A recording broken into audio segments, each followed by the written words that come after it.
大家好，欢迎来到快乐手工。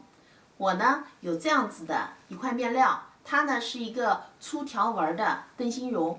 这个面料呢非常的厚，1米面料啊有480克，也就是说将近1斤了。像这样的面料做包其实是挺合适的，因为它很厚也很硬。那么今天呢，我就想用它来做一个单层的小背包。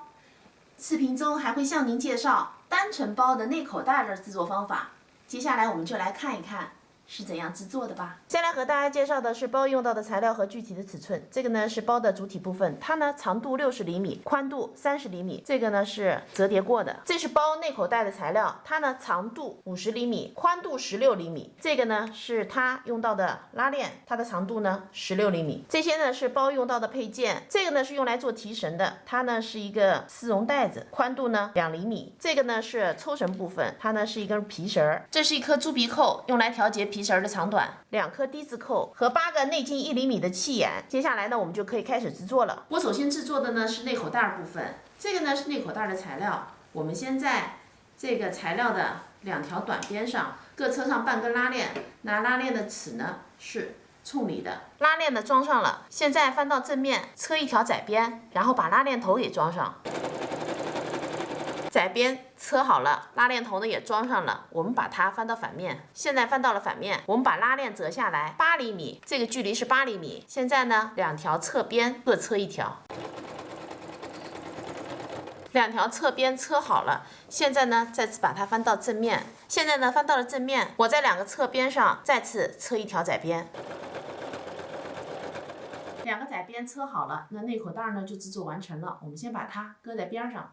现在制作的呢是主体部分，我们把正面和正面相对进行一个对折，然后呢把这2条边车上，车完以后呢，我们用包边带把它包掉。今天的面料很厚，2次折叠以后是很难做了已经，所以呢我打算用包边条把它给毛边包掉。2侧做好了，那接下来呢，我们在包口的位置固定上提手部分哈。这个提手现在的长度呢是24厘米，制作的位置呢是中心线2边各4厘米。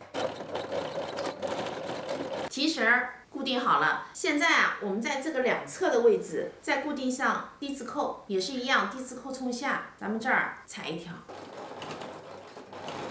现在呢，低字扣也固定好了，接下来呢，我们固定内口袋，这是中心线，这也是中心线啊，中心线和中心线对齐，这儿踩1条。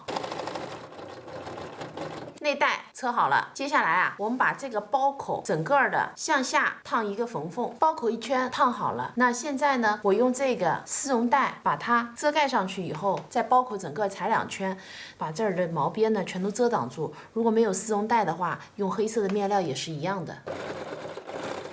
1圈呢车好了，现在呢我们翻到正面开始钉气眼，气眼的位置呢是这样子的，这条线离包口1厘米，那我们在这条线上钉气眼，这2颗气眼离2个侧边呢是5厘米，然后中间间隔6厘米，一边是4颗气眼，2边加在一起呢一共是8颗气眼。气眼钉好了，我呢现在穿上皮绳，然后呢装上猪鼻扣，皮绳呢装好了，猪鼻扣也装上了哈，我呢装了根包带，那整个包呢就制作完成了。现在呢，我把这个小包给背起来，大家看一下效果。我呢把它背起来了，这个包啊不大哈，非常的简洁。刚才呢穿的是根皮绳，穿好以后呢觉得不是很服帖，我呢换了根丝带。这期视频内容就是这些了。如果您喜欢我的视频内容，请您点击加关注，咱们下期再见。